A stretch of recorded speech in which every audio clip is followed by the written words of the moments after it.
جب حضرت محمد صلی اللہ علیہ وسلم حضرت فاطمہ رضی اللہ تعالیٰ عنہ کو لینے ان کے سسرال گئے، عورتیں یہ واقعہ ضرور سنیں۔ حضرت فاطمہ رضی اللہ تعالیٰ عنہ حضور اقدس صلی اللہ علیہ وسلم کی لاڈلی بیٹی حضرت علی رضی اللہ تعالیٰ عنہ کی بیوی، امام حسن اور حسین کی والدہ تھی۔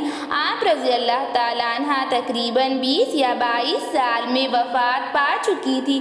حضرت فاطمہ رضی اللہ تعالیٰ عنہ اپنے سسرال میں سارے کام خود کرتی تھی، چکی میں آٹا پیستی تھی، گھر میں جھاڑو لگاتی تھی، گھر کی صفائی کرتی تھی، کھانا بناتی تھی اور حضرت علی رضی اللہ تعالیٰ عنہ کی خدمت کرتی تھی، ان کے ہر کام کو اپنے ہاتھوں سے انجام دیتی تھی۔ حضرت علی رضی اللہ تعالیٰ عنہ کے اونٹ کی دیکھ بھال کرتی تھی، کھجور کے بیج کوٹ کر اسے اپنے ہاتھوں سے کھلاتی تھی۔ مشک میں پانی بھرنے کی وجہ سے ہاتھ میں رسی میں نشان پڑ گئے تھے، ہاتھ سے آٹا پیسنے کی وجہ سے ہاتھوں میں نشان رہتے تھے۔ حضرت علی رضی اللہ تعالیٰ عنہ فجر کی نماز کے بعد مزدوری کے لیے نکل کے جاتے تھے، اور مزدوری ملتی تو چولہا جلتا تھا ورنہ گھر میں فاقہ ہوتا تھا۔ حضرت علی رضی اللہ تعالیٰ عنہ اکثر اپنے پورے دن کی کمائی کسی ضرورت مند شخص کے لیے خرچ کر دیتے تھے۔ حضرت فاطمہ رضی اللہ تعالیٰ عنہ اللہ کے رسول کی بیٹی ہونے کے باوجود ان کے پاس کوئی دولت نہیں تھی۔ حضرت فاطمہ رضی اللہ تعالیٰ عنہ نور اور سادگی کی مثال ہوا کرتی تھی۔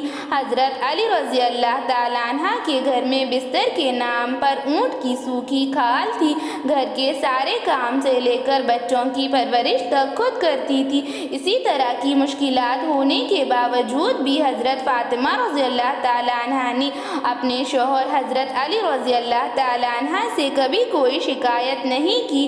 تاریخ گواہ ہے کہ حضرت علی رضی اللہ تعالیٰ عنہ اور حضرت فاطمہ رضی اللہ تعالیٰ عنہ کا جوڑا ایک مثالی جوڑا ہے۔ وہ ہمیشہ اپنے شوہر کی فرمانبردار بیوی بن کر رہی۔ آپ صلی اللہ علیہ وسلم بھی اپنی لاڈلی بیٹی حضرت فاطمہ رضی اللہ تعالیٰ عنہ کو ہمیشہ نصیحت کرتے تھے کہ عورت کا سب سے بڑا حق اس کے شوہر کا ہوتا ہے۔ اپنے شوہر کی فرمانبرداری کرو، اسے راضی کرو، اسے خوش کرو۔ آپ صلی اللہ علیہ وسلم نے حضرت علی رضی اللہ تعالیٰ عنہ سے فرمایا تھا کہ فاطمہ مجھے بہت زیادہ عزیز ہے، لہٰذا ان کے ساتھ اچھا سلوک کرو۔ ایک مرتبہ آپ صلی اللہ علیہ وسلم اپنی لاڈلی بیٹی فاطمہ رضی اللہ تعالیٰ عنہ کو لینے ان کے سسرال گئے۔ اس وقت حضرت علی رضی اللہ تعالیٰ عنہ گھر پر موجود نہیں تھے، اور حضرت فاطمہ رضی اللہ تعالیٰ عنہ نے آپ صلی اللہ علیہ وسلم سے یعنی کہ اپنے ابا حضور سے جو بات کہی، یہ سن کر آپ بھی حیران ہو جائیں گے۔ یہ واقعہ جو میں آپ کو بتانے جا رہی ہوں، حضرت فاطمہ رضی اللہ تعالیٰ عنہ کی شادی کے 3 دن کے بعد کا واقعہ ہے۔ حضرت فاطمہ رضی اللہ تعالیٰ عنہ کی شادی کے 3 دن بعد اللہ تعالیٰ کے رسول اپنی بیٹی حضرت فاطمہ رضی اللہ تعالیٰ عنہ کو لینے ان کے سسرال گئے، یعنی حضرت علی رضی اللہ تعالیٰ عنہ کے گھر پہنچے۔ آپ صلی اللہ علیہ وسلم نے اپنی پیاری بیٹی حضرت فاطمہ کو آزمانے کے لیے فرمایا، بیٹی فاطمہ میں تمہیں لینے آیا ہوں، چلو میرے ساتھ۔ یہ سن کر حضرت فاطمہ رضی اللہ تعالیٰ عنہ فرمانے لگی، یا رسول اللہ صلی اللہ علیہ وسلم، آپ میرے والد بھی ہیں اور اللہ تعالیٰ کے رسول بھی ہیں، میری کوئی جرت نہیں کہ میں آپ کو انکار کر دوں، پر ابا حضور آپ نے ہی تو کہا تھا کہ شوہر کی اجازت کے بغیر کبھی گھر سے نہ نکلنا۔ حضرت علی رضی اللہ تعالیٰ عنہ گھر پر نہیں ہیں، اگر آپ کی اجازت ہو تو میں حضرت علی رضی اللہ تعالیٰ عنہ کا انتظار کروں۔ یہ سن کر اللہ کے رسول بہت زیادہ خوش ہوئے، اور بیٹی فاطمہ کی بات سن کر ان کی آنکھیں نم ہوئی اور حضرت علی رضی اللہ تعالیٰ عنہ کا انتظار کرنے لگی، اور آپ صلی اللہ علیہ وسلم بھی ان کا انتظار کرنے لگے۔ اس دن حضرت علی رضی اللہ تعالیٰ عنہ کو بھی کام میں دیری ہو گئی۔ حضرت علی رضی اللہ تعالیٰ عنہ دیر سے گھر پر آئے۔ پھر آپ صلی اللہ علیہ وسلم نے حضرت علی رضی اللہ عنہ کو دیکھا اور فرمانے لگے، اے علی، اگر تم اجازت دو تو میں اپنی بیٹی فاطمہ کو گھر لے جاؤں۔ یہ سن کر حضرت علی رضی اللہ تعالیٰ عنہ رونے لگے اور فرمایا، یا رسول اللہ صلی اللہ علیہ وسلم، میری عزت آپ کی وجہ سے ہے اور میں آپ کو اجازت دینے والا کون ہوتا ہوں؟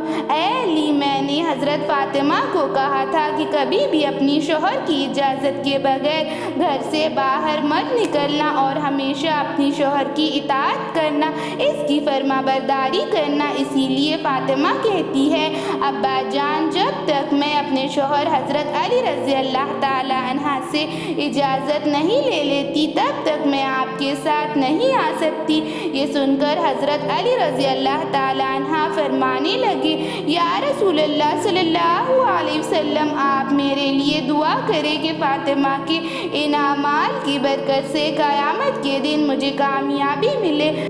مدینہ شہر میں ایک عورت رہتی تھی۔ اس کا شوہر اسے پابند کر کے گیا تھا کہ جب تک میں نہ آؤں گھر سے باہر مت نکلنا۔